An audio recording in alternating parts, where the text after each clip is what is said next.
Itu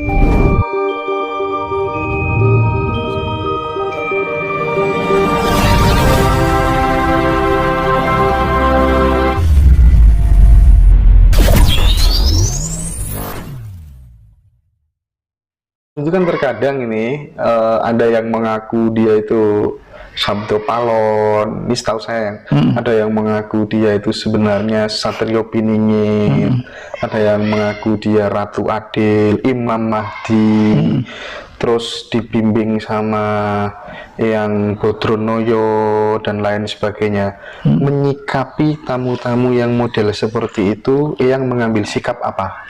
Umumnya kalau begitu kakinya udah melangkah masuk rumah ini, dia tidak menyampaikan meskipun seperti itu, meskipun saya paham konotasinya hampir seperti itu. Misalnya yang merasa sebagai demong yang semar segala macam, tapi tidak sevulgar itu. Tapi ya saya mong, saya pancing pelan-pelan, dia akhirnya itu ya kena senjata cokro itu. Mari badar karepe dhewe. Ada lagi yang satu menganggap dia Imam Mahdi. Tapi anehnya itu selalu begini.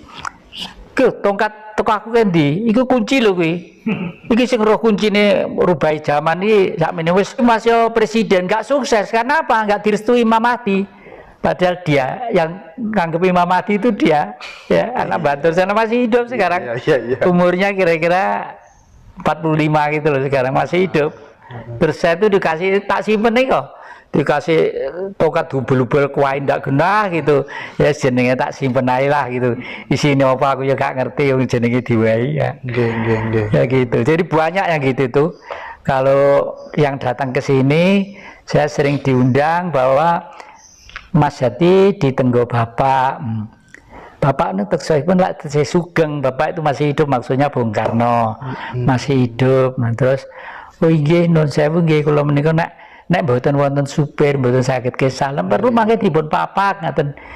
Nggih, tapi kula menika pripun nggih kedah siaran niki ten TV ten anu. Pokoknya saya hindari terus lah. Batin saya apa? Kalau Bung Karno tuh misalnya masih ada real, pasti tindak langsung ke sini. Karena dulu setahun 63, 61, 62 waktu di makam Blitar, di makam Yang Putri Yang Kakung, Bung Karno ngedikan paling dawuh, Jati besok sing terus nih bapak, itu kata-katanya. Padahal saya belum bisa meneruskan apa-apa.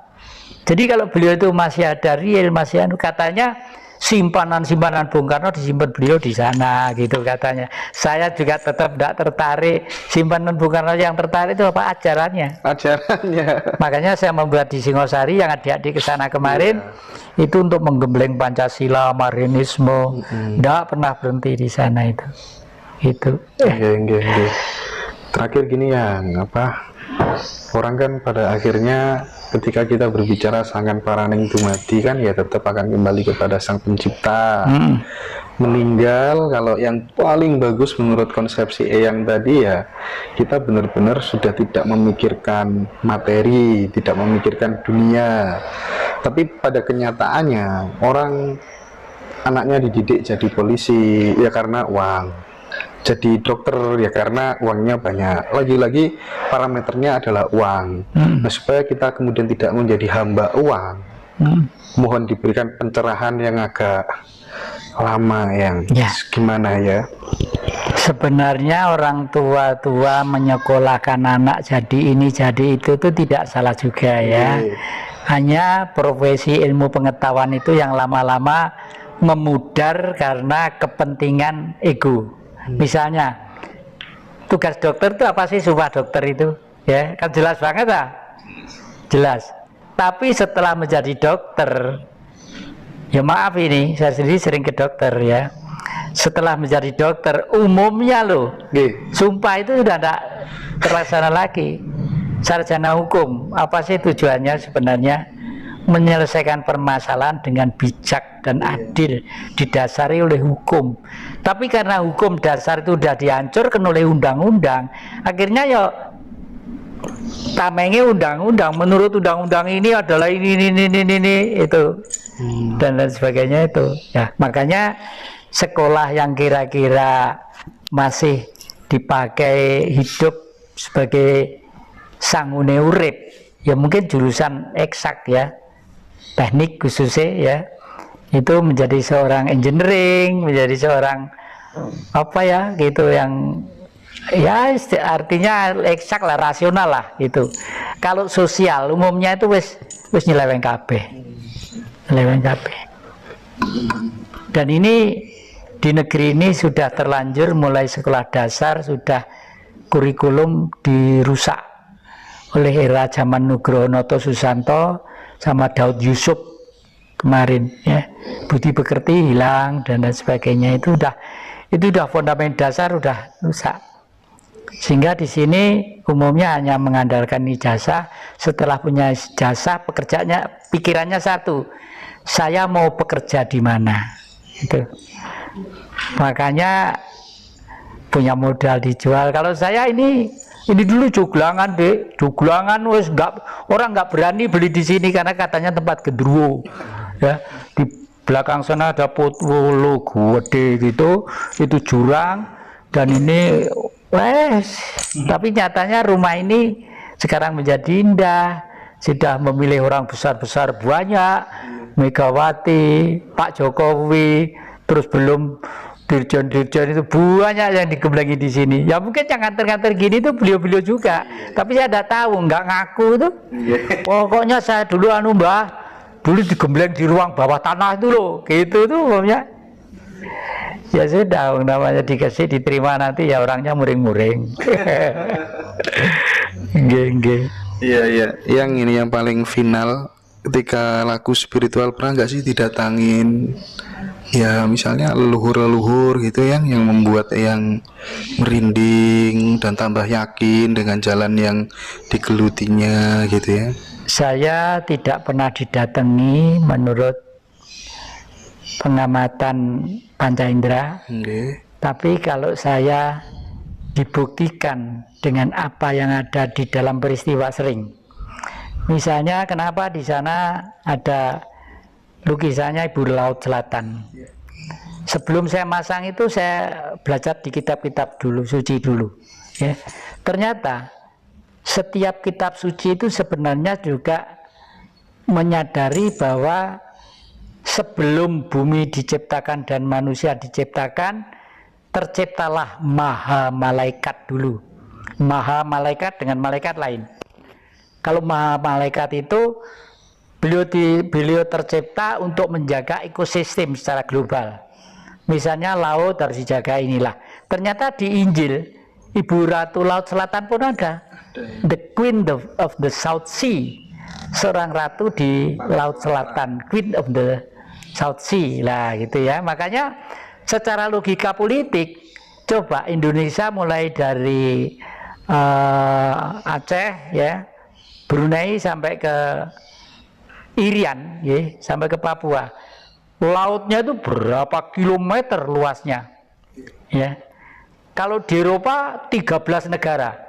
Indonesia itu kalau di Eropa 13 negara. Sini hanya satu negara. Kalau misalnya kita butuh angkatan laut yang besar untuk menjaga Indonesia yang kaya raya ini, butuh berapa triliun dolar untuk membeli kapal itu. Belum maintenance setiap tahun. Cukup dengan kekuatan imit Ibu Ratu Laut Selatan. Akeh wong Jawa sing ngebong dupo pinggir pantai. Amerika mendarat, ojo mendarat, kono ngebong dupo, burine itu mesti tentara. Ngono ya. Paling tidak seperti itu. Dan itu memang pernah terjadi. Tahun 1965 diharapkan oleh Amerika itu Bung Karno memberi komando. Yang saya ikut di belakang saya, musuhnya di depan sana. Bayangannya Amerika. Armada 7 km dari Cilacap. Standby di sana. Kalau Bung Karno memberi komando, Jawa Barat melawan Jawa Timur, Jawa Timur melawan Jawa Tengah dan sebagainya, mesti begitu. Masing-masing dibagi senjata ringan, tembak-tembakan. Lewes entek rakyatnya mati kabeh, baru Amerika masuk menguasai. Seperti Amerika dulu punya suku Indian, Australia punya aborigin, sekarang punya orang kulit putih semua. Maaf loh orang kulit putih ya, white skin, I'm sorry because it is a history. international history.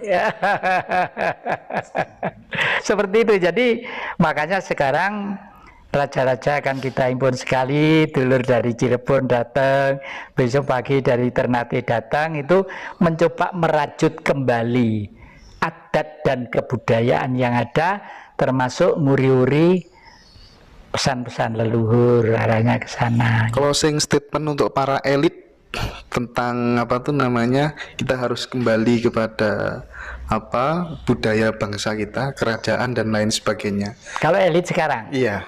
ya tidak akan menerima deh, Nggak akan menerima, nggak akan menerima, karena elit sekarang tuh sudah enak dan nikmat dari yang dia perjuangkan selama Meskipun ini. mereka sebenarnya paham itu salah ya, Yang ya. Paham itu salah besar, salah itu besar. Iya. Oke, yang Jatikusumo, saya beserta rombongan mengucapkan terima kasih banyak yang sudah bersedia berbagi cerita dengan kami semuanya. Mudah-mudahan membawa manfaat, arti dan guna, yang diparingi sehat selalu, ya, panjang umur, bisa tercapai dan terwujud apa yang dicita-citakan dan diidealkan. Karena yang ada di dalam pikiran Eyang lagi-lagi di usia yang sekarang ini adalah berpikir tentang orang lain, berpikir tentang kebangkitan Nusantara. Mudah-mudahan Eyang sehat selalu. Terima kasih. Yang terakhir pesan saya kepada adik-adik yang muda-muda, jangan patah semangat, jangan patah arang, harus terus. Masa yang akan datang, masanya adik-adik. Kalau adik-adik punya pikiran-pikiran yang belum terpecahkan, japri ke kakek ya. Siap. Tetap semangat dan ucapkan merdeka. Merdeka. Terima kasih banyak teman-teman. Saya akhiri. Assalamualaikum warahmatullahi wabarakatuh. Rahayu, rahayu, rahayu, sagung dumadi.